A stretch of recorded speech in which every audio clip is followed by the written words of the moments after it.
Hello, everyone, and welcome back to the Sanderlanche podcast. I'm Jamie, and with me, as always, is Data? Dak. And Joe, he's back. It's me. Hello. Yay! Welcome back, Joe. And this week, we are reading The Bands of Mourning, chapters 17 and 18.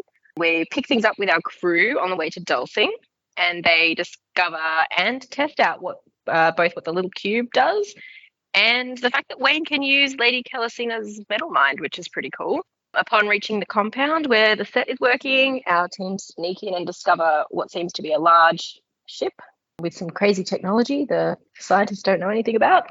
And we get Wax and Wayne split off from Marasai and Melan. The girls are going inside looking for the spike, and the guys are outside looking for Mr. Suit. And in the final moments of our chapters, Wax spots Telson. So we're left hanging for what comes next. There's a lot that happened in here, so let's jump in, everyone. The Sanderlanche is about to begin. Revolution holds us bound. Come on down to London town. Break your back for class and crown. Come on down to London town. Steam train running on a reckless rail. Speeding right into the rising gale. Shovel harder 'cause we're on your tail.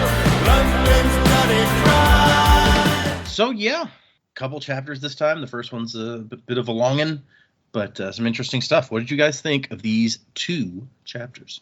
Yeah, they were good. I liked all the sneaking around, the stealthy stuff going on. That was a bit of fun. I didn't hate Wayne this week. He didn't really annoy me, which was good. I did love the bit between Wax and Wayne when they were deciding what move they were going to pull. And it very much reminded me of like Thor and Loki going, we do get help. I don't want to do get help. And I love that thing. I love that bit. I thought that was really good. I'm kind of sad that Steris got left behind, but yeah, it's probably not the situation where Steris needs to be. But at the same time, I'm also like, please, Dak, don't be right from last week with your I really don't want to be, bad but guy prediction. No, that's right. Yes, here's your water. I missed out on Steris bad guy prediction, huh? Mm. Yeah, Well, we'll have to fill you we'll in on that recap one. And yeah, I thought it was interesting, like Wax not being able to use his metals when he flies and pushes himself around everywhere. The metal lines that Wayne can use, I thought that was really cool that we got to see that actually working. Anyway, I really like the chapters. They were really good. Like, not a huge amount of action sort of stuff happening. That's fine. I think given that these books have taken place over a short amount of hours so far, we're probably at our final destination now, even though we've still got quite a bit of book to go. But it should all happen pretty quickly from here. So looking forward to seeing what comes next. I do like that you're like, I didn't hate Wayne this time, which Dak has said multiple times. And he's like, once you're like in a situation, Wayne's good to have around. It's basically all the other times that you're like, dude, can you not? Yeah, and I always love the scenes where we get to see Wayne actually using his abilities, and we've seen a lot of his like disguise ability coming into play, but it was quite cool to see his perspective as he's healing. I don't recall having that before, but we probably have. I'm not sure. That's a good question. I don't recall. yeah, these chapters were okay. I don't know. I felt just a bit. All right, okay, sure, we're doing this. I don't know. For some reason, it didn't quite grab me as much as I expected it to. Even though this is like the Indiana Jones infiltrating the highly guarded enemy facility sort of moment. Look, I'm 100% biased, but Wayne annoyed me this episode as well. Mainly just because of the whole, like, we should use this plan. Wayne rattles off other options, and Wax rattles off other options, and Wayne goes, no, we got to use this plan. I'm like, fine, okay. And then when they enact the plan, he starts bitching Wax out for it. And it's like, oh man, I can't believe Wax threw the gun to the wrong spot or something like that, or he's complaining while he's healing. It's like, this was your fucking idea, and you forced Wax to go through with it. Man, come on.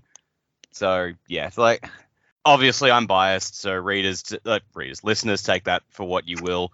But yeah, Wayne, you just always finding ways to get under my skin these days. It's just not funny anymore. I like Marasai. In defense of Wayne in that. Oh, sorry, Dak. In defense of Wayne, I thought that the gun was I thought the gun was thrown at him as the method of propulsion. Like, it could have been anything. It could have been a coin or something like that. I kind of read that as he didn't expect it to be a gun that was coming his way. Possibly. I could be wrong. Well, yeah, and he's got the thing with guns is the problem. So he's like, oh, geez, it was a gun. He didn't even warn me. Like, come on. I guess, yeah. He's got his personal hang up about not even wanting to like touch a gun and his hands start shaking or whatever. Yeah, okay, that's a fair point. I hadn't considered that. Yeah. But yeah, as far as the rest goes, I like Marisai doing her thing. It was kind of fun when she activated the cube and the stagecoach nearly derailed. And I liked her and Milan like sort of infiltrating the ship together. That was all pretty interesting. But yeah, it's like it's still a bit of build here. Not a whole lot going on. It was interesting when we got the other guy's perspective very briefly. Yeah. Yeah, I'm curious about that. So, like, we got his perspective, but still didn't really get many answers about who he is. So I'm like, okay, we'll have to go through with this. But yeah, and enough to feed off for future chapters. Yeah, I mean, this one's there's the infiltration and everything, but it really does feel like a couple of setup sort of things. Like, we learned some stuff in the first one, and we're getting people in position in the second one, and then something's probably going to happen. Things probably don't go well. Maybe they will. I guess we're just getting the infiltration, but we're not getting the answers that the infiltration will bring. Not yet, at least. So maybe that's part of it. Yeah. But that's all right. It's got you got to build. Well, and I did we got some definitely interesting information out of what's his name's perspective, which is funny because we were just last time talking about like random person getting a perspective, and here we go again. Yeah, it's like this isn't quite Sanderlanche territory yet, but we're still getting other people. Yep. I thought these chapters were okay. I had, strangely, because I don't normally have issues with pacing, but I feel like the first chapter in the section that we read, I just didn't like the pacing. It's like we're stuck out in the middle of nowhere, and it's long and boring. So and then they finally got it. Yeah, except there's not as much mystery going on as there is in Deathly Hallows, even when it's long and boring in the middle, because they're just driving. And then they have the cool cube, and then they figure out how that works, and then they figure out that the armband or the band works as well. And so that's kind of interesting. I agree. I feel like Wayne has been annoying me a lot less in this book in general. I haven't really had as many issues with him throughout this entire book. But I really did like the second portion of the chapter. I feel like there's a lot of little knowledge nuggets sprinkled in here that I'm hoping that I'm maybe coming up with correct theories too, but we'll talk about that when we get there. And I'm excited to know what happens next. I do disagree with Jamie. I don't think this is going to be the last stop in the book. I think that they're definitely going to have to go somewhere else after this. I would say at least 1 to 2 more places after this. So, Okay. But yeah, I'm interested to know what's going to happen.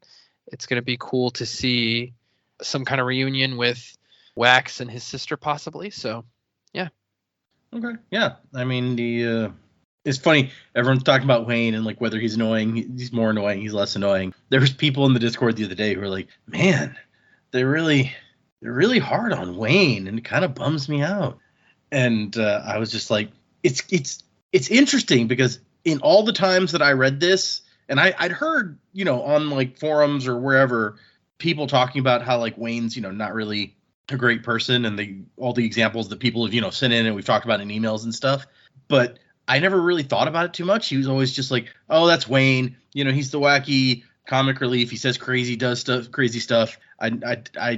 He was just, funny guy over there, whatever. I didn't think about it too much. And then the more we talked about it and discussed it, the more I've had to actually give it some thought. And I'm just like, man, these people really have some good points about Wayne. It's kind of an asshole. So I think that the podcast may be giving several people that same experience that I'm having, where it's like, okay, I never actually thought about Wayne that much before, and now I feel bad. Wacky guy. Yeah, that's funny that you say that, because I felt like you were kind of leading us into those conversations about him being like us rethinking it and being him not being as great as maybe we think, and so that's interesting to me that you're saying that we've affected you in that way, because I feel like you've really kind of led that conversation. But well, yeah, and it probably did in some ways, but it was, partly from the emails and stuff, and partly just because it was like, hey, I know these opinions are out there, so let's bring them into the discussion. But yeah, like it wasn't until we're actually getting deep into talking about it that I'm just like, man, that's some good points actually. Yeah, what I think it really just comes down to, and I'll try not to belabor the point too much because I've talked at this ad fucking length, but I just really, the thing that's really setting me off about him all through this book is that he's being a bad friend. He can be an unscrupulous hero. You get that archetype in fiction all the time, and it's still kind of fun. But the fact that he is a bad friend is what's really pissing me off. I like that. That reminds me of the D&D character that I played in Joe's campaign, because he was totally not a great friend to, like, I feel like he did what he needed to do though. Like he wasn't so bad that people hated him. It was like Poet died and he took Poet's stuff, and then when Poet made a new character and could use that same stuff, he's like, I'll sell it to you. Like, I know that you're the new guy joining our group, and you're part of the crew and all, but I'm just gonna give you this stuff. Like, how much you give me? So yeah, I don't know you. But yeah, that's what that reminded me of, because I was like, he was an unscrupulous hero. Good times. Okay, I guess I love telling stories about D&D campaigns because nobody cares who wasn't playing, but it's we still have fun. absolutely no. Yeah, that's true. No, but yeah, you guys don't even have context. You weren't there, Nope. But yeah, it's just me and Data that have context for that. But we're 50% of the podcast, so I'm allowed. Anyway, so getting into these chapters, we start out with a Maricide perspective in the stagecoach, and she's loving it. She's like, I'm on one of those adventures that I always like read about out in the roughs and stuff, with horses and in a stagecoach and bumping down the road or whatever. People chasing us. Waxilium Dawn shots, like sitting right across from me with a hat over his eyes while he naps. And then she's like, but like Steris is with him, which how bizarre is that she's on the adventure? Oh, should we explain the thing from last week's Joe? The Steris thing. Oh yeah. Go ahead. That was your Hell theory. yeah. You Fill me in here, and I'll tell you guys after that. I'll tell you guys my theories that you missed because you didn't hear the recording I did yet. Yeah, sure. So I'll preface this as this is very much I don't want this to be true, but I can't rule it out. Like there's notes in the previous chapters that Mr. Suit knows way more about Wax than he should, considering they've only seen each other face to face like twice in 20 years. And so that made me think, okay, maybe he's got someone on the inside close to Wax who is like there for every step of the way. And I don't think it's going to be another secret Kandra thing, because that has been done a couple of times now. So then the only person in the crew aside from Milan whose head we don't see into is Steris. So could she be an informant informing Mr. Suit on Wax? I don't want that to be true, but it's possible. Yeah. I might actually lean into it being Milan. That would be even more interesting to me. It's like I know we've seen it before, but I feel like it's more interesting if like Milan and what's his name both like were trying to distract Wax or lead him into the lion's den or whatever. So, and they keep saying, yeah, well, Harmony, he's busy. He's distracted, when really it's like, yeah, that's not how that works. So I'd be interested to know if it was actually Milan. But I like your theory too. It makes sense. Holds water. I like this opinion that it's like, that's not how Harmony works. I know. Shut up, Kandra. I'm just saying, like, it, as we know him, as like, how could he get? I mean, yes, did what was his name? Preservation get distracted? Sure, but he was kind of messed up. Yeah, he was at death's door. Yeah. So that's I feel like that's a little different. Yep. I think my biggest theory that I spouted off from last week had to do with there's that little bit of the book of a book that Wayne is reading, and I said, man, what if that's like a larger story from the Cosmere, and like somehow he came across this book randomly there, and it's actually like a story that's real that actually happened. That would be really cool. I think that was the biggest thing I threw out from last week. Prisoner stealing a rocket ship or whatever. Yeah. And finding treasure. Yep. Cool. Yep. So it was funny because I originally, and Dak and Jamie may remember when we recorded the last episode, at the very beginning, I was like, okay, and here's where I'll put Joe's bit if he sends something. And then when I got down to the editing, I was like, Joe kind of summarizes everything, which I don't know if I want to do his kind of more succinct summary and then go into my longer summary through the episode. That seems like a weird way to do it. So I'm going to move that to the end. We've killed the format. Yeah, I was like, I'm going to put Joe's stuff at the end. So now I have to cut out this bit that's like Joe's part is going to go here, and I got to put that at the end too. So it's not at the very end. It's like before predicaments and stuff. But I was like, I think it works better over here. Yeah, whatever you got to do, bro. Random look behind the scenes, everyone. I don't think I had anything too significant. Yeah, I don't feel like there's I really anything gotta write crazy them down. like Dak's No. crazy Steris thing. So. No. Steris, yeah, secret bad guy Steris was the one that really stuck with me from last week. But like, no. That's the heartbreaking one. Yep. Yeah, I think I'm with Joe. I would prefer it to be Melan if it was going to be anyone. The secret bad guy here. I really don't want it to be Steris. I like her too much. I like Malon. That would be sad. I do like her, and we have done Secret Candra. We could do Secret Bad Guy Best Friend. Maybe it's Wayne. It's Wayne's. That would be unexpected. That Maybe would be it's Wax. unexpected. Wax was the bad guy all along. Oh no! All the way from the beginning.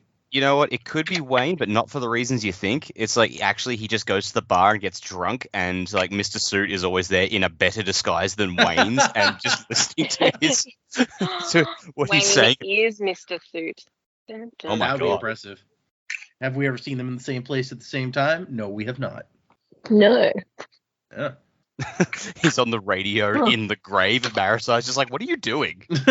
Yeah, that's true. That would have had to happen at roughly the same time. But he does mutter a lot of stuff. You know what? There's maybe some truth in this. He does mutter a lot of stuff, you know, and practicing his voices and all that stuff. Maybe he's got some earphones that didn't drop into the tea. And then we're fine. You never know. Maybe he's been talking to Suit this whole time. I like the idea that like Wax went out into the roughs and met this 16-year-old kid who was secretly his uncle. That would be That's some fry stuff going on. Yep. He's really good at disguises. Yeah. Or maybe his So uncle good. died at some point and Wayne secretly took on his identity and became like the secret head of this network. His uncle did supposedly die, so that could have been the moment. Oh yeah, Wayne killed him. His uncle's a Candra now. Yeah, but his sister definitely isn't dead, so. In order to get closer to Wax, I must become his family. Yeah, it's true. And he didn't intend to be evil, but then they found out the uncle was evil, so he just had to play the part. He's just method acting. Yep. Oh my gosh, I love this story. This is the weirdest alternate. Just imagining the Scooby-Doo thing. It's like they've got Mr. Suit tied up. It's like, let's see who's under that mask, and they pull it off, and it's Wayne. It was Scooby-Doo all along. Wait, I thought you were What? standing right here. That's like the end of an episode of Scooby-Doo and finding out Shaggy was the bad guy all Exactly. along. Yeah. How unexpected. It Okay. was Agatha all along. Bum, That was bum, Agatha. bum, bum, bum, na, na, na. Back to the stagecoach. Marisai's perspective on Steris is interesting because we don't see their relationship honestly that much in the books that we've had, and so she's like, I'm not really envious of Steris, and you can't hate Steris. You can be bored by her, confused by her, frustrated with her, but you can't hate her.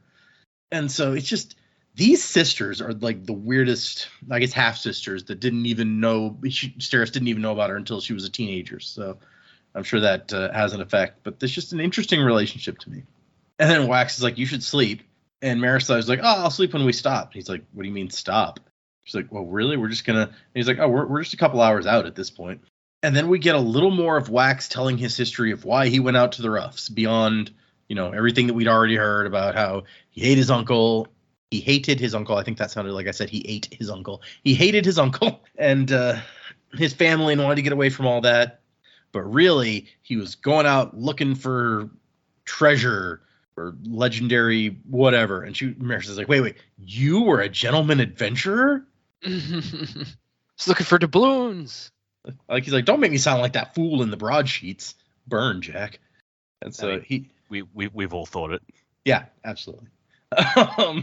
And so, yeah, he went out. He says he had several jobs out in the roughs to try to get by. And it was a while before he kind of fell into the whole bounty hunting thing. And I like the part where Wayne and Malon are up there driving and talking. And she's like, as long as they're not making out while trying to drive again. So we missed that adventure. Yeah. More setup. And so they're talking about, do you actually believe the bands of mourning are a thing? Like, are they real? And Wax is like, I mean, my uncle hasn't. They're talking about an army that he's supposed to deliver. He hasn't had time to breed an army of Allomancers like we were thinking. So there must be something else. And so he pulls out the coin, compares the symbols on the coin to symbols on the cube. And then he's justifying his decision to not go back and stop a war by being like, look, if the bands of mourning are really out there, then getting them away from Suit is probably at least as important as going and telling the governor about what happened. And she's writing a letter that she wants to send to Aradel. She's hoping they'll find a telegraph station she can send it from. And then she starts looking at the cube, and she finds a little switch, like hidden, nestled deep in there, which she uses her hairpin to flip. To flip. I was looking at the word switch, and yeah. Yeah, I'm gonna flitch it. Flitch it? What does that mean? And it sounds like something What Wade the would say. chuff does that mean? Yeah. I like it. Hey, Wax, you want to flitch that for me, mate? You mean flip? Yeah, that's what I said. Flip. See, now I feel like that sounds like filch. Like you're going to steal that. Wayne's like, hey, Wax, will you steal that for me? I mean, Flitch that for me? Wayne's all about that. But I like this recurring idea that comes up 2 or 3 times in this chapter where it's like, what? Like weird magical mystical relics have switches? That's not how those work. You have to hold them up to starlight and speak a special command phrase and dance on the last day of the month while eating a kumquat. All right. Well, this doesn't make any sense because that's like a Lord of the Rings typey thing. That's never happened in this mythos. They have fictional books. Like Wayne was reading about, a bunny that talks. So they clearly have some fantastical literature. Sure. Yeah, it's like the books in Skyrim that a lot of people don't actually take the time to read, but there's a whole lot of shit in there. Mm-hmm. It's true. Can you also imagine being like a part of the team that worked on Skyrim that just wrote those books, and then you're like, yeah, most people don't even read them. Yeah, right. But some people, they get the full experience. Well, I mean, they've released the game like how many times over the years? It's actually a covert effort to just like read the books in the game. I feel like that's what we're talking about. Audience, before the show started, we were talking about how Brandon worked on this video game from the makers of Subnautica, and I was just like, I don't know how story is going to fit into this. I feel like it's going to be something like that. There's going to be textbooks or audio logs or something in there that you'll pick up, and that's where all of this like background world building is going to come into play. That's my guess. So maybe it'll be the same sort of deal. And so she flips the switch, she flitches it, whatever, and burns a little bit of cadmium. Cube starts to vibrate, and the entire coach lurches because she created a speed bubble in the middle of the coach that took up like half of the coach, so it was moving at a different speed from the rest, or the coach was moving at a different speed from the horses. Yeah, it's a bad idea. That was definitely a noob move there, old Marisai. And she totally owns it. She's just like, man, I haven't done something that dumb in forever. Wayne's like, the jolt damn near killed the horses. And she's like, I'm sorry. And this is where a discussion comes in about speed bubbles. And it's like, basically, she created this bubble, then they hit the edge of the bubble, and the whole thing lurched strangely. And Ceres goes, but she used one on the train. And Wax explains, like, if the thing that you're moving on is big enough, then the speed bubble moves with you, basically. The stagecoach is apparently underneath that threshold.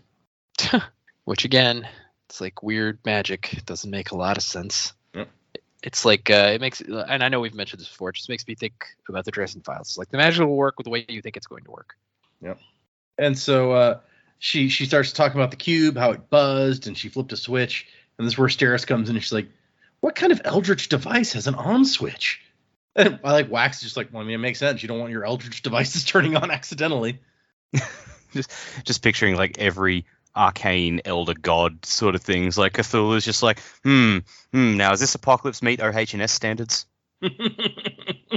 Gotta make sure it's safe. Is it safe?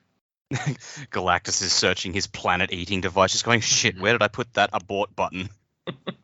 Data just said a joke that was only for me. And so I like that Wayne is immediately like, so we're gonna test this, right? And Wax is like, yeah, duh. I mean, away from the stagecoach though, which yeah, that's smart. So Wax tries it first. He holds the cube. He uses some allomancy. It makes the cube vibrate, but nothing else happens. So then he's like, wait, maybe it doesn't work on you if you activate it. So he says he throws it at Wayne after using some allomancy near it, and it starts pushing away all the metal on Wayne. And so this is where they're figuring out, it's like, so the cube doesn't steal allomancy. The cube isn't like a leecher, basically. Like I guess that was his theory, because it made him lose all his metals when he saw it used before. It's that was our theory too. I feel like y'all's first theory was the actual truth, that it takes whatever metal and extends that somehow. Like I feel like that's the first thing that you guys said when we saw it work. Because somebody was like, oh, that guy must be a leecher then, because we just talked about leechers. No, my first theory was that the cube was a complete misdirect, and because Wax patted the guard on the train, I thought that guy was a leech in disguise. Right. That was the theory. The cube didn't even factor into the bloody thing. Yeah. Sure. And so then Wayne tries it, and it totally works also. Like, he can throw it at somebody and create a speed bubble. And Wayne's like, so is this like that magic, Bands of Mourning magical stuff we've been looking for? And Wax is like, not exactly, but it's encouraging. And they're like, so the guy on the train must have been a leecher, and that's how he leached your metal away from far away with the cube. And so he gives it to Marisai, and she's like, why are you handing it to me? And he says, well, it's yours. You found it. You figured out how to turn it on. Besides, I feel like it'll be most effective in your hands. Which, yeah, she's like, oh, right. So I can make one of those bubbles where you're slow and everybody else is fast and throw that at somebody and slow the enemy down, which is, yes, that would be extremely useful. And that's when Wax is like, oh, hey, right, I have this other thing. And he pulls the golden bracelet from Kelisina out of his pocket and throws it to Wayne. And Wayne's like, hey, this is a really nice hoop of gold. Who'd you trade this off of? I could use this. Make a nice metal mine. And Wax is like, I think it already is one. And Wayne's like, holy crap, I can feel it. And he can use it despite the fact that it's somebody else made it. So Wax discerns that it's like Vendel said, this is a metal mine with no identity, so that not anybody can use it, because Wax couldn't use it. But anybody with the power to use gold can use this gold metal mine because it has no identity attached to it. Not only that, but it seems to be really full of health. Wayne says it's a heap, but not endless. So yeah, he's got a bunch of free health, which wouldn't that be nice given how hard we've established that it is for him to save that up. Yeah. Super valuable. Quite a find, actually. It's quite lucky that he's the one that could use that. Right? It wouldn't have been nearly as useful if she'd had, Wax's metal mine full of weight or whatever. It's like, okay, I got a bunch more weight. I mean, I guess I'll use it at some point. And so now, given what they're discovering with this cube and this metal mine, Wax starting to think maybe the Bands of Mourning really are real. And that's when Melon and Wax spot something going on down the road, where Melon comes back and tells Wax, come check this out, basically. And so there's a couple of fallen trees laying across the road and some guys just kind of lounging around nearby. And he says it's a roadblock that doesn't want to look like a roadblock. And there's a lot of farmhouses, but only smoke coming from one of them. So they probably got soldiers stationed there. And nobody's probably in any of the other ones, because at this time of day, every farmstead should have dinner in the oven, basically. So Wax decides that this can't be just for them. They must have set up a perimeter all around the area to keep people away.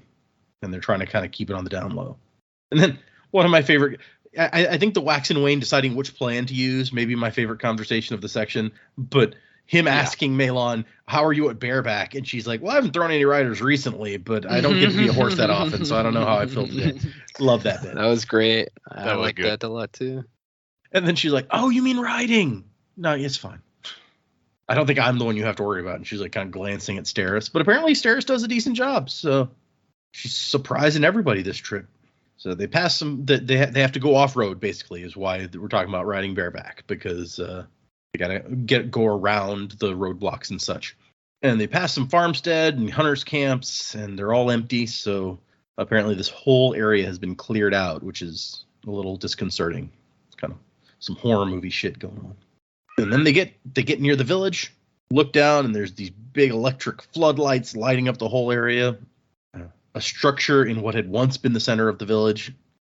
It's basically a big, mostly built but not quite done yet, warehouse that they've kind of thrown up. Prefab. And who is it? Somebody says, what is that, like some kind of bunker? And Melon's like, I mean, it doesn't look like any fort I've seen, those flimsy walls. And Wax is wondering how they're getting so much power, and he spots a waterfall, and he's like, oh, so they got some hydro power going on. Okay, that makes sense. And there's tons of soldiers down there. So basically, they've got a whole, like, their own little armed village going on down here of soldiers working presumably for the set. And Stara suggests they fly in, and Wayne's like, nah, they had a seeker at the party. They're bound to have a seeker here, too. So they find a better vantage point so they can discuss the plan. And so Wax he's like, I'm going to have to tell Stara she has to stay. She's not going to like this. And so he's like, I really think you should stay back with the horses. And she's like, okay. No, really. I mean, those are armed soldiers. It'll be super dangerous. He's like, yeah, fine. No, you don't understand. Wait, what? See, this is one of my favorite conversations from this chapter, because it's just like, this is someone who has like seen horror movies or like read the books and just gone, yeah, I'm not going to do that. She's genre savvy. She's just like, yeah, I get it. That would be a bad place for me to go. No, it's fine. I'll stay. Yeah, I'm not going to be there. It's good. Wait, you're sure you're okay with this? Yes, I'm fine. And Wax is just like, oh my gosh, Stara, you're amazing. He's like, did you really think? So apparently in the roughs, he saw a lot of people who are always like, no, I can do that, and trying to run into some dangerous situations. And I like, she says, I'll try not to get captured. And he's like, I don't think you have to worry about that. Well, I agree, but it's the sort of statistical anomaly that plagues my life, so I'll plan for it nonetheless, which is a great line. Steris is full of zingers. Yep. And Melon's suggestion is that they kill one of the guards and let her eat them. And nobody likes that idea. And you all need to stop staring at me like that when I offer pragmatic suggestions. Yeah, I mean, eating people's no big deal.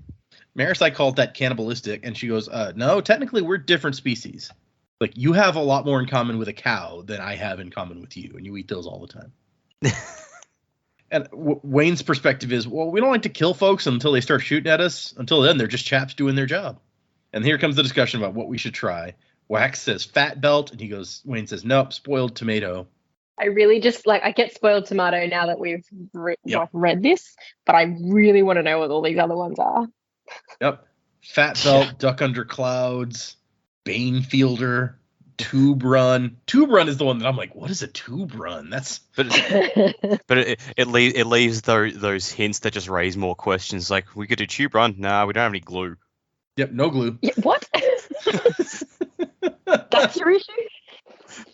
Yeah, I try to come up with ideas for them. I'm like, I assume duck under clouds has something to do with like Wayne, or Wax rather, flying kind of high and maybe dropping Wayne or something. But yeah, because Wayne's like, didn't you get shot last time we tried that?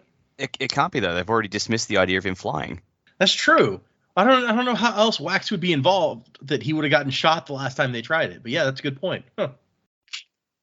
Melon's confused. Marisai's like, just don't pay any attention. They get like this sometimes. And then Wayne suggests Black Watch double stomp, and Wax goes, what is that? And he's like, I just made it up, but it's a good code name, right? It's not what is that. It is a straight up like, the hell is that? But eventually Wayne does convince him that spoiled tomato is the only thing that's going to work in this situation.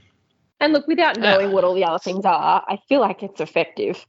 Yeah, it works, right? It's a bit shit, but it's okay. Yeah. I mean, Wax's concern was that he would have to aim it just right, and he wasn't sure that he would get him aimed correctly. And Wayne's just like, I trust you. You'll get it. Yeah. You got it, buddy. No pressure, but you got this. So he pushes him into the air, and Marisai's like, so why is it spoiled tomato? And Wax goes, apparently he makes a mess sometimes when he lands. My organs. As soon as I said it, I was like, oh, I know exactly what he's going to do, and that's not okay. It turned out okay. I mean, look, if you've got a fresh metal mind of healing ability, as long as you don't die, you should be fine. Exactly. And this is where we cut. It does sound very uncomfortable, though. It just sounds uncomfortable to have all your bones and stuff broken. Yeah. Yep. Oh no, too much blood on the wrong side, the outside. Well, I like that his thing is like, oh man, it's great when the spine breaks and then you don't have to feel all that pain. I mean, actually, I'm sure he's got a point, but you don't expect people to be like, oh, it's so great when my spine gets broken. Oh, thank God I broke my back. It's like ultimate chiropractor. But not good. It's like a bad one. Yeah. But this is where Wayne gets all grumpy about being Wax tossing a gun to a fellow without even warning him. That's just, like we talked about before. Wayne has his issues with guns, so he's like, which I had not considered when I was just like, of course you're complaining, sir. That one's on me. Yeah, I feel like it Okay, hasn't come up all that much because he just stays away from guns generally, so we don't get Yeah. reminded of it that often. He does, every once in a while he'll say, "Ugh, guns," but like other than that, yeah, it doesn't get mentioned a lot. Yeah. And so yes, he breaks lots of bones. We won't go into it, but he starts healing right away, so it's all good because he's got all this delicious health to slurp up. I'm pretty sure that's his phrasing at some point. Not the delicious part, but the slurping. Yeah, slurping it up like a thirsty dog. And so some of the guards heard him smack into the ground, or one of them did, and he's like, "Hey, it was over here. What was it?" And the other guy's like, quit messing around. And so Wayne has his plan, and first he has to get into the mindset of a guard. Once he picks one out, he's like, so he has to start thinking like the guard, like, guarding this big old barn. This isn't what I signed up for. Haven't seen my daughter in 8 months. Like, okay, dude. And so he has the plan. He finds the power cord for the big lights.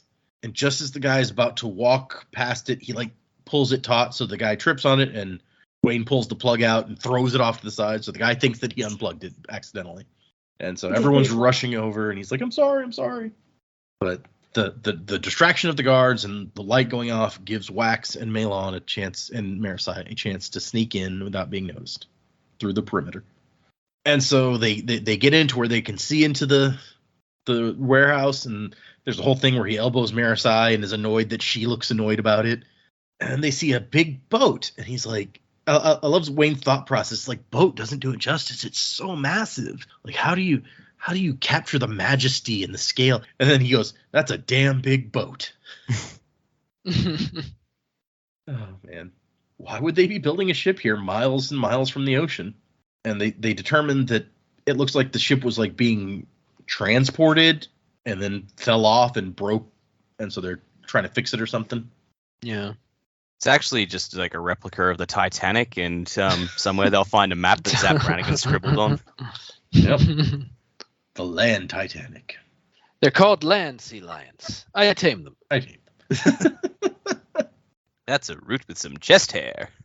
Wayne calls Marasai out. You brought your purse on a Darren infiltration? And she's like, yeah, they're handy. And so, yeah, here's where they split up. He lets Marasai pick who she wants this time, Wax or Malon, and she takes Malon. So they're going to go off looking for the spike while Wax and Wayne look for his uncle/sister. I mean, they're looking for his uncle. He's like, Suit will have the answers. Let's find him. If all goes well, which it won't, Wayne says, we'll meet back where we left Steris and the horses.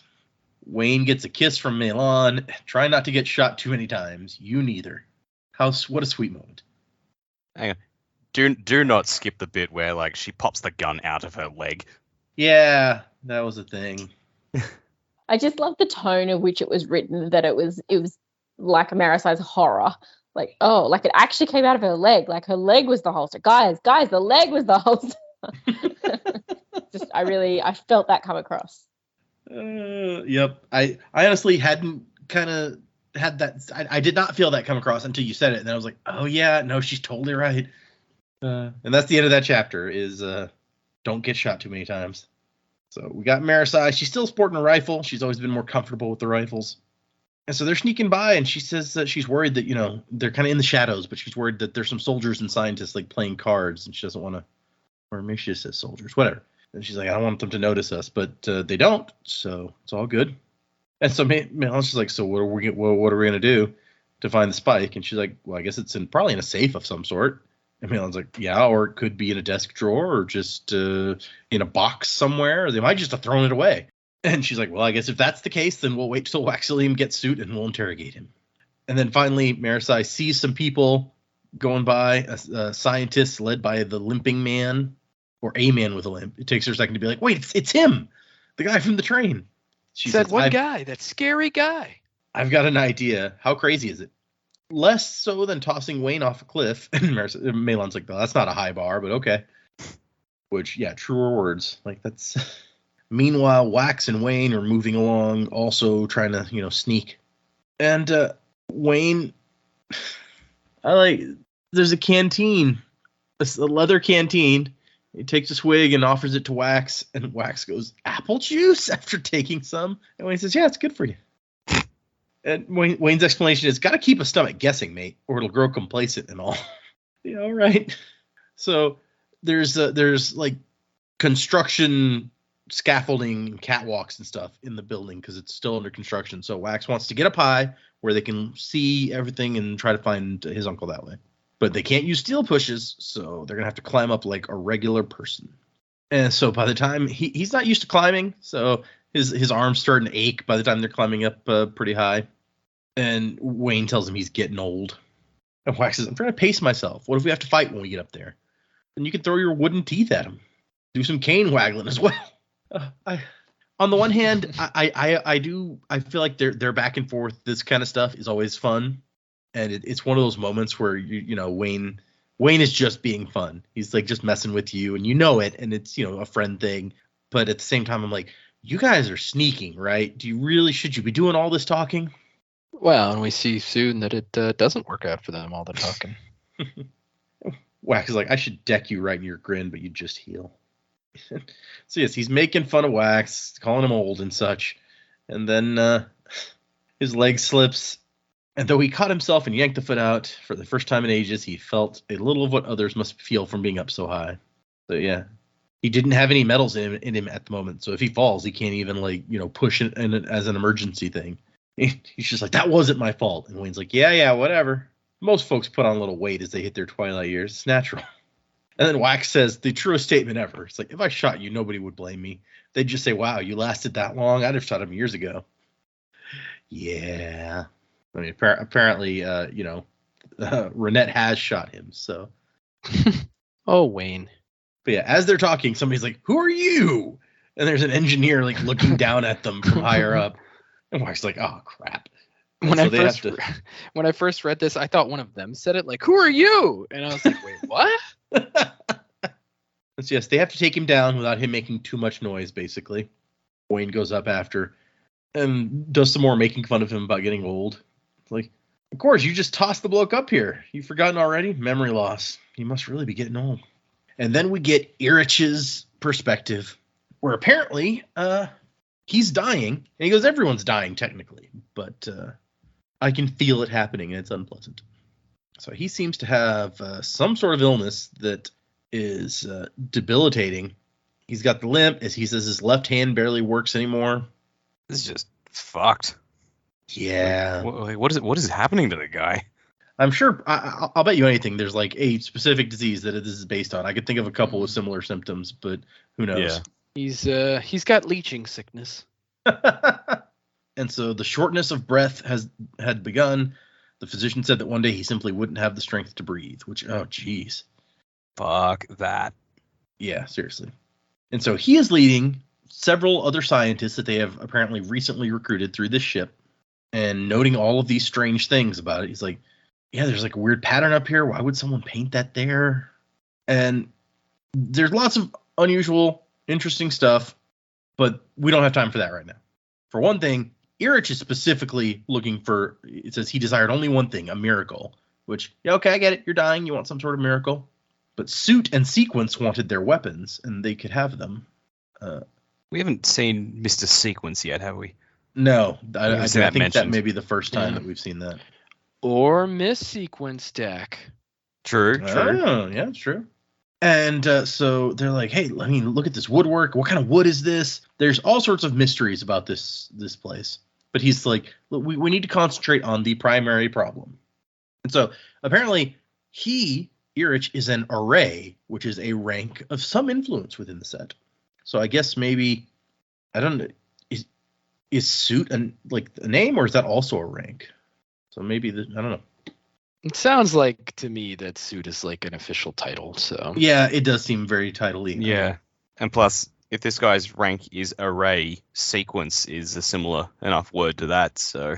It's true. I guess depending on how you think about Suit, if you're thinking like a suit of cards or something, then that's also kind of similar. And yeah, that's what I started thinking, honestly, when they said Sequence especially. I was like, could they mean straight, like poker? Is it like, and then Suit is suit, like in poker?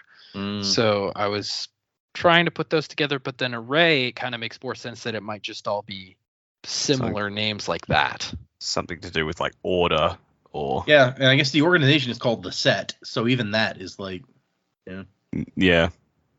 Interesting.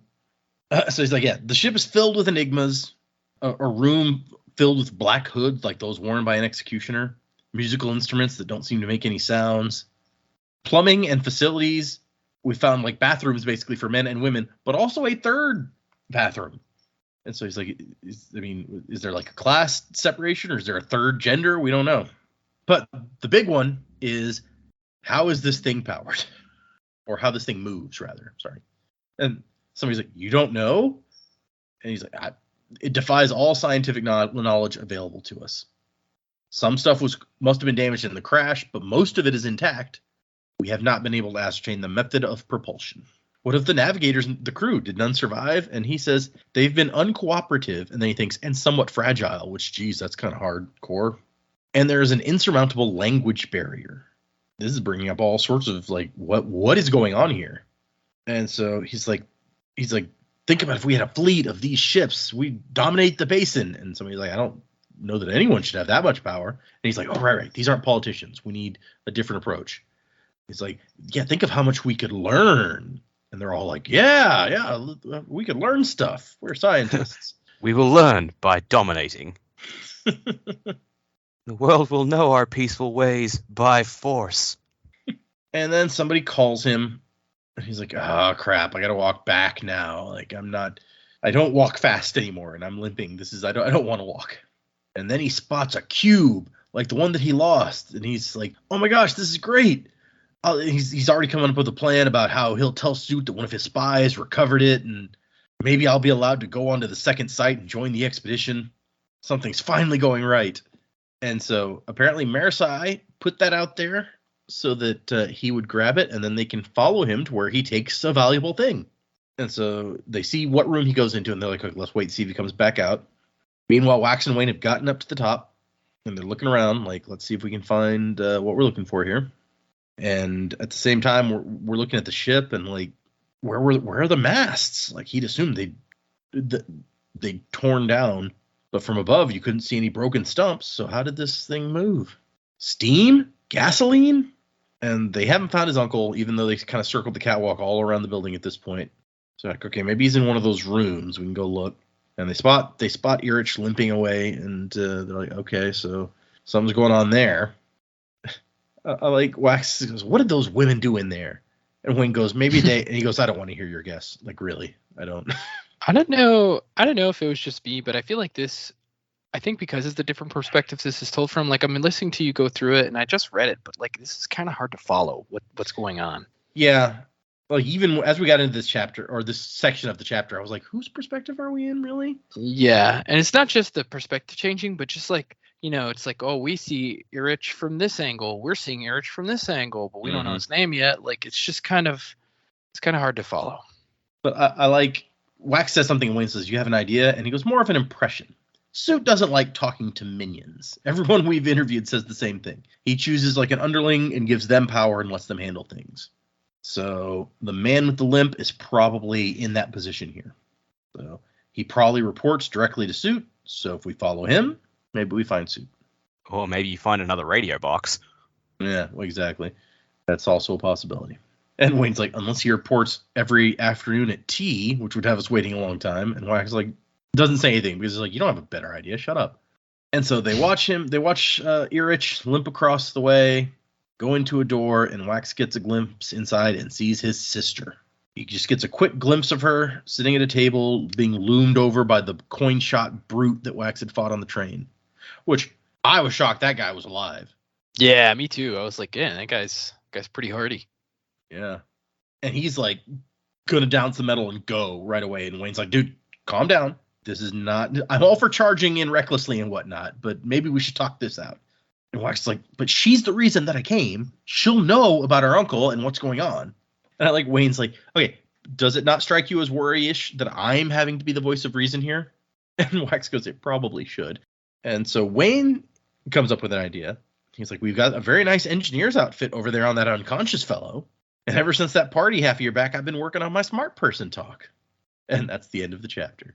That seems like a very Wayne plan. He's going to disguise himself and sure. Yeah, try to get in there. We know he's good at that, so. Yep. Right. It's good. Yep. It's a good plan. Yeah, and I feel like none of the people here would have met him at any point. He certainly never met Telson, so she can't blow his cover. Yeah, and nobody on the train saw him because he was having sex at the time. So Yeah, it's true. So yeah, okay. That's our 2 chapters. What do you guys? Where are we going? What's going to happen? Everything's going to go perfectly to plan, and everyone will live happily ever after. What are we predicting? So definitely all the implications that I got here is this ship is not of Scadrial origin. Like just the fact that Irish, whatever, however you pronounce his name. Yeah, I have no idea how it's pronounced. Yeah, he's in charge of the project, and he's very much, we don't know jack crap about this. There's all this about the navigators, the language barrier and everything. So that makes me think, okay, is the Trell influence coming out of this ship because it crashed somewhere on the planet? Like they were transporting the shard or something, or the shard was like, yeah, let's just send you over here just to really make it look like an accident. So Harmony doesn't know I'm acting directly, but or something. But I feel like this is probably where it's all started and where the influence is coming from. But I don't really know much more about that. I don't think Suit is here. I think he's like Irish mentioned a second sight. I reckon all right, Suit's probably there. He's not here. And I'm going back to Telson, like she's just in there looking like with the other important people of this gang because she is masterminding half this shit. She's the real person in charge here. And I think Wayne will probably he'll wander in and he'll probably get that impression and he'll try and warn Wax and Wax will just not hear of it and then that's going to lead to bullshit. So yeah, we'll see how all that goes. But I don't have anything too deep because I can't figure out the details on this yet. But that's where I think we're going. Interesting. See, I mean, the ship thing, that makes sense. Maybe it's coming from somewhere else. Although apparently it's made at least largely of wood. So I'm not sure that you could actually have a spaceship like that. But I mean, it could be, in some other way transported from a different planet, not being, an actual starship or whatever. Yeah, true. Could they have shoved it through a perpendicularity, maybe? Right. Yeah. I don't think we have any idea how big or small a thing has to be to go into a perpendicularity. So yeah, who knows? Yeah. At least this one isn't like a corpse boat, like friggin' the Sexy Drifter had. Predicaments. Okay, so yeah, I was in the similar vein that the ship is some kind of alien technology. With the wood, I thought the wood was interesting because they raised the question of, do you know what kind of wood this is? So, like, we never got an answer to that question. Like, you've got time for that later. So, yeah, I kind of was like, oh, they don't know what that is. They don't know what the technology is. Chances are, and Wayne's been talking about rocket ships, so alien technology is probably not too far a leap. My only other thing was that this eldritch guy, he's looking for a miracle.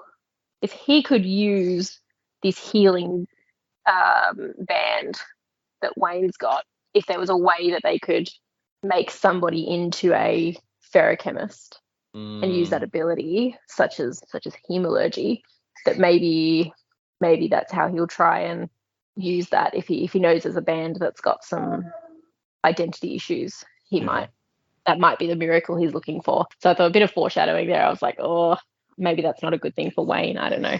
It's usually about this time in the book that I predict someone's not going to make it. I don't think Wayne's not going to make it, but I think he's probably in for some difficult times, given that he's got what this guy wants.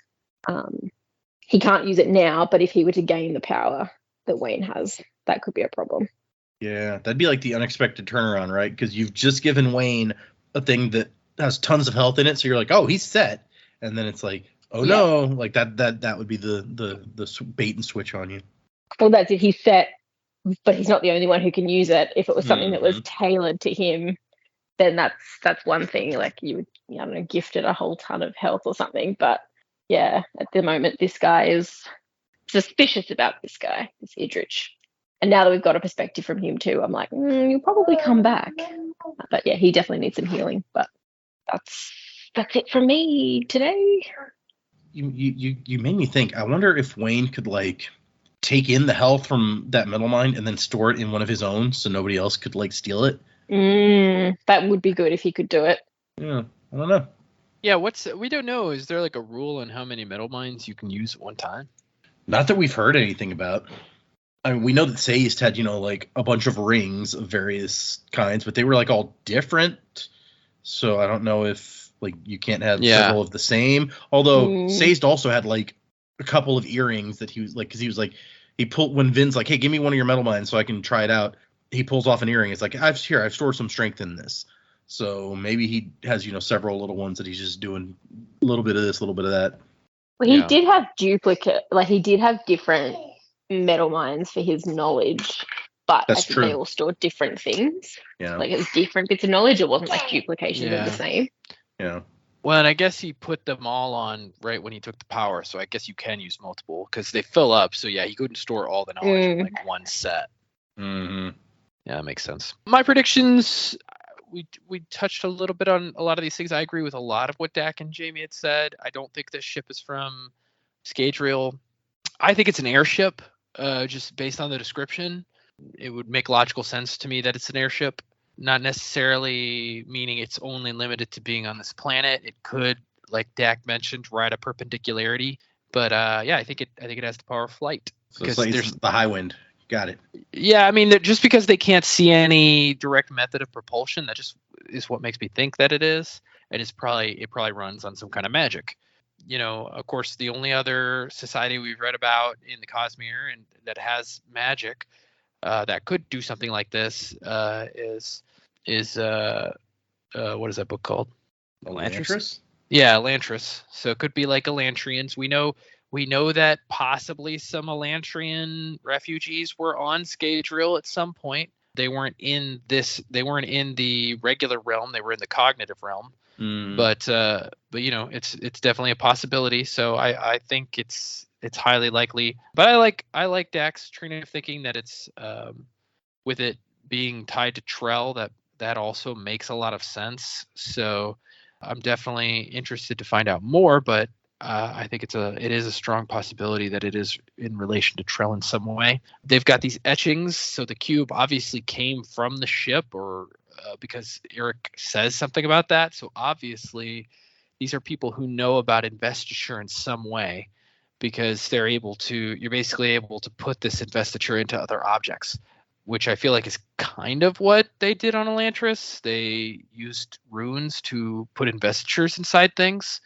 but I don't know. So the etchings, when they say etchings, that kind of makes sense to me that it could be tied to that. So that's kind of my overall theory on where they are. I think I'm with Dak. I don't think Telson. I think Telson's going to be secret bad guy, and so I don't think it's going to work out for them. And that's also why I think this isn't probably their last stop. They probably have a couple more places they have to go before the end of the book. So, but yeah, that's what I got. So, okay, I'm looking back through all the stuff that we've read to see what if it was another planet, what have we read that it could. So yeah, Elantris I guess is the main one, and so you think maybe like these strange symbols that we've never seen on Scadrial, like maybe those are related to Aeons or something in some way. Yeah. So yeah, that could make sense. I guess the other thing that we've read is Sixth of Dusk. So maybe they found a bird that makes ships fly. That sounds less likely. Between the two, I'd have to say. Yep, agreed. I want to see the bird that makes a ship fly. Okay, yeah, fair enough. I like all of you have the idea, maybe it's from some other planet, and I like that Joe took that a step further and be like, I think Elantris is the only one we know about so far that it would make sense. And there has been a lot of focus on these weird symbols that nobody knows, and the magic on Cell was all about symbols, or sometimes you drew them with your magic fingers, sometimes you carved them into your bones somehow and sacrificed blood sacrifices. Yeah. But, so that was pretty effed up, but yeah, they did do that. That was the thing. Okay, interesting thoughts. We have 2 new reviews that Joe will need to hand out some stuff for.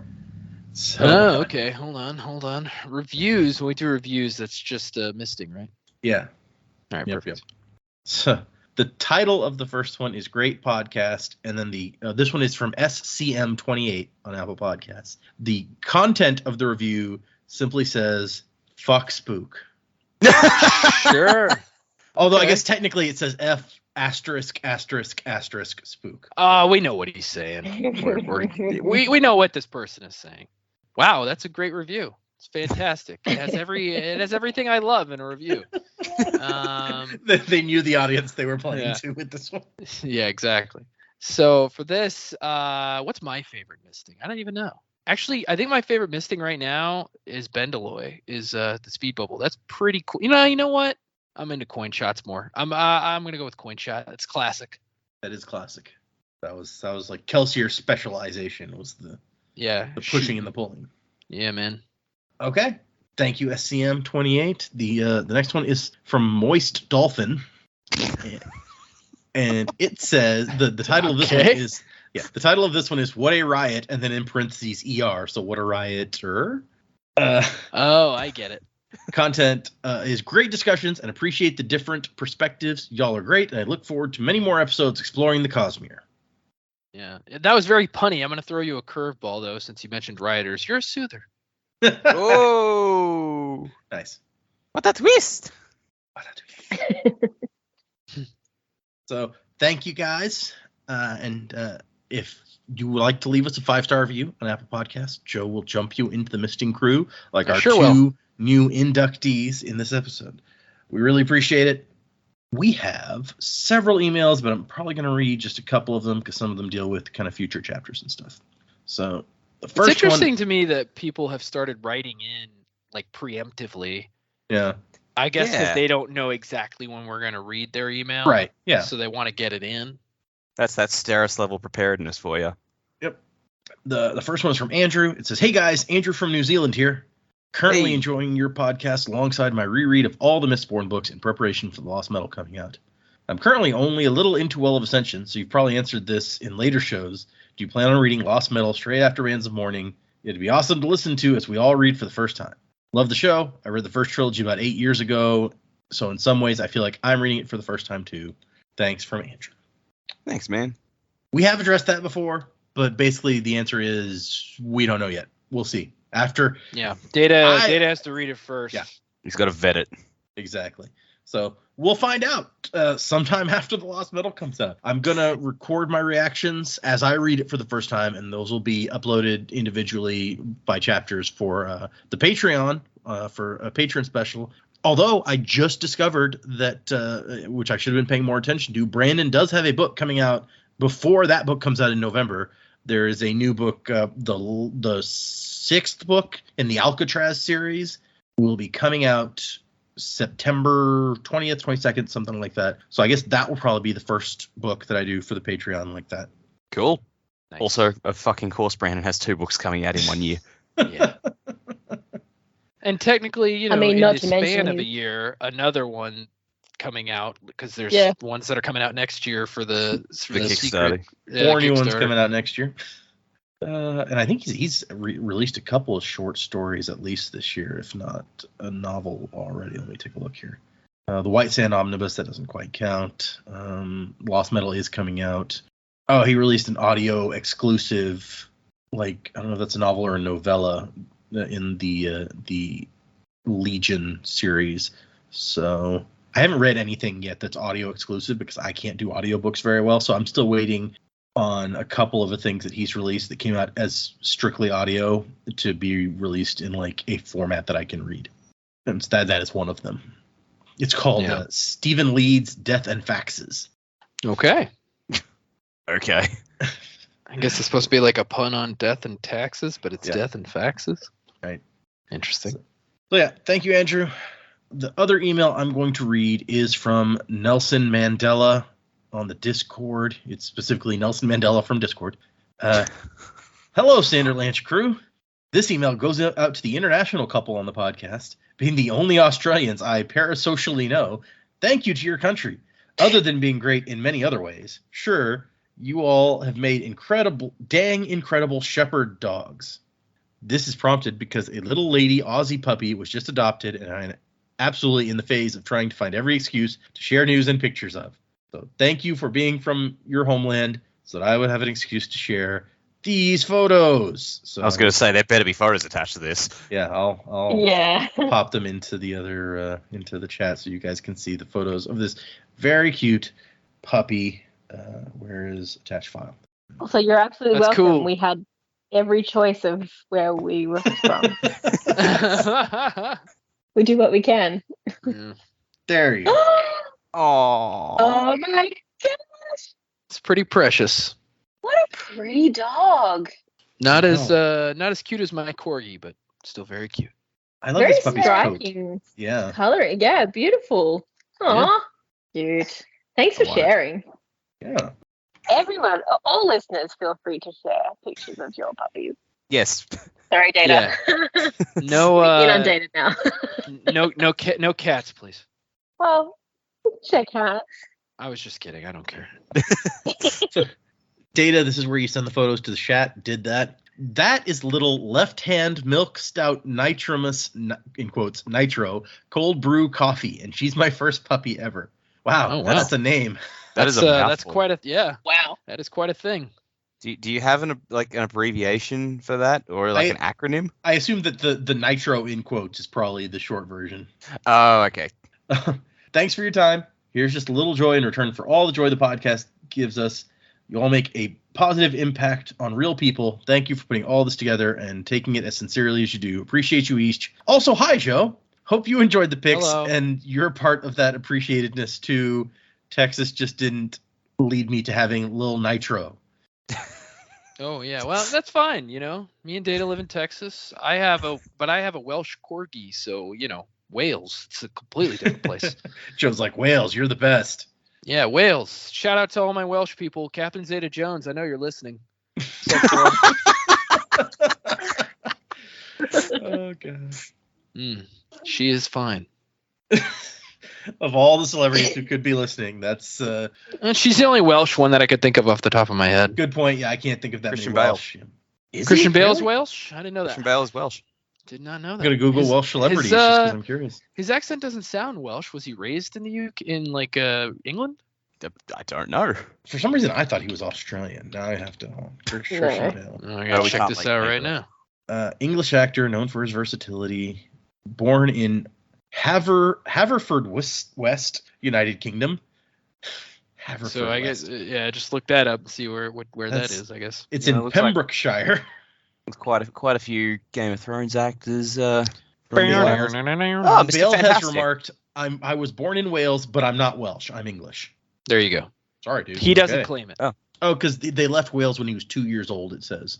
Yeah. Fair enough. Yep. He has no That's right. connection there. Yeah, because I was about to say he sounds like he's from Northern England, like his accent.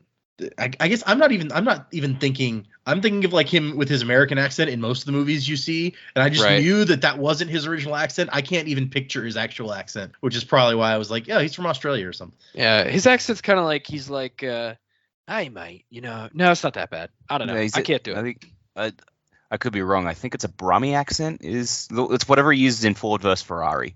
Yeah. Oh, and I totally watched that. I just can't. I can't picture his voice in that movie. Mm. Not a bad movie. That was a good movie. That was a good movie. Yeah. So they lived in Portugal and Oxfordshire and settled in, how do you say that? Bournemouth? Bournemouth. Didn't he use his regular accent in Thor? Wasn't that his normal accent? Oh, I'd kind of forgotten he was in Thor. Probably. Anyway, this is Yeah, this sorry. is besides. We're getting very far off. Wait, Anthony Hopkins? Anthony Hopkins. What? Apparently, it says he's on a list of Welsh actors and actresses. Oh, maybe he was born in Wales as well. Interesting. Raoul Dahl is apparently Welsh. Roald Dahl. Eh. Yeah, I found a list of like 10 most famous Welsh people, and I hadn't heard of 9 of them. Yes, Anthony Hopkins was born in Wales. It says in Margam, Port Talbot, West Glamorgan, Wales. Wow, that's quite a name. Jeez, yeah, okay.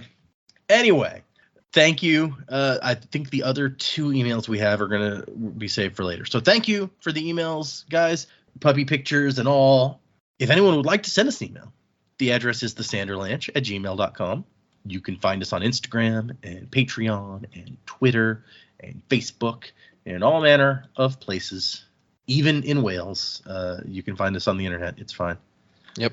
Data, do you want to talk about our trip or no? Oh, yeah. So Joe and I have finalized plans. We are going to be making it to... Wait. We gotta Well, we gotta be more special about this. We're gonna be like, hey, we got a big announcement for everybody. Yeah, don't just throw that out there. Yeah. Oh, well, we come talked on. about it on the show before. Can't It was keep like, yeah, this might hanging. happen. I mean, we kind of suggested it, but let's like make it official. Let's drum it up. Let's get some momentum. Bum bum bum. Hey, Data. We got a special announcement, right? It's something between just me and you. Yep.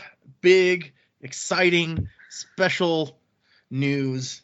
That wasn't that enthusiastic. No, it really wasn't. Just do it. Just tell him. Drums, Just chunks, tell us. fog, dry ice. Let's go. Yes. So Joe and I have bought our tickets. We're all ready to go to the Dragonsteel Mini-Con in November in Salt Lake City. I know several people on the Discord were talking about how they were also getting tickets. So I know at least a few listeners will be there.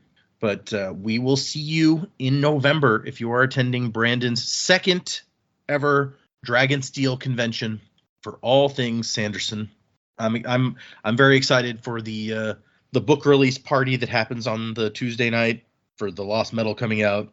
I'm going to have to bring something to, record my thoughts with, because I'm not going to be able to resist getting into it right away. And I promised that I would record after each chapter the first time I read the book. So I'm going to have to make sure that I have these things accessible. But Joe is coming. We're going to try to make sure he doesn't accidentally get spoiled on anything. Yeah. It's fine. I'll just wear a blindfold when I walk. Just the whole time. Yep. Earmuffs.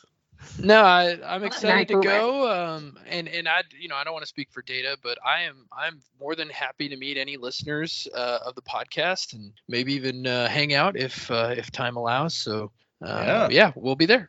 You guys can complain to Joe about him not loving Spook enough in person. Sure.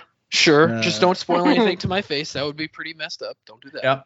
Yep. We should definitely be done with this book before that, I would think. Well, you never know what might happen, so maybe not. We'll see. I don't want to speak and then be disproven immediately. That would be unfortunate.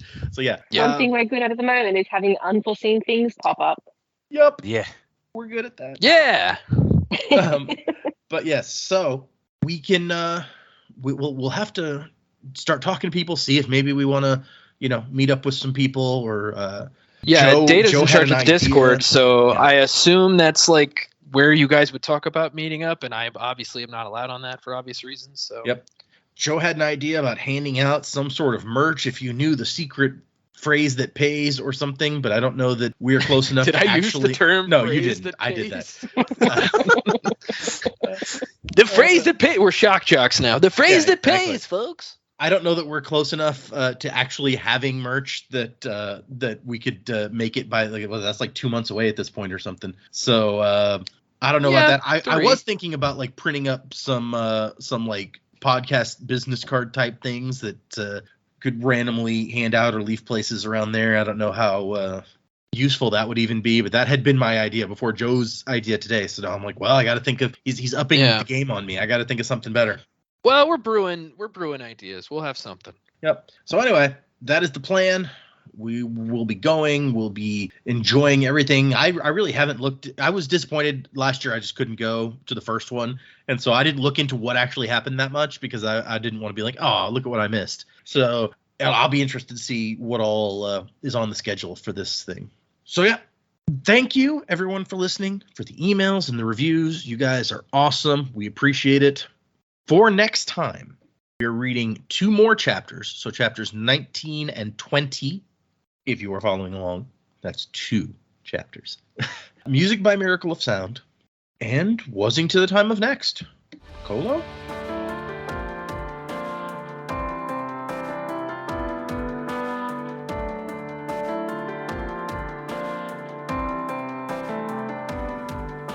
Steam train running on a reckless rail, speeding right into the rising gale. Shovel harder 'cause we're on your tail. London's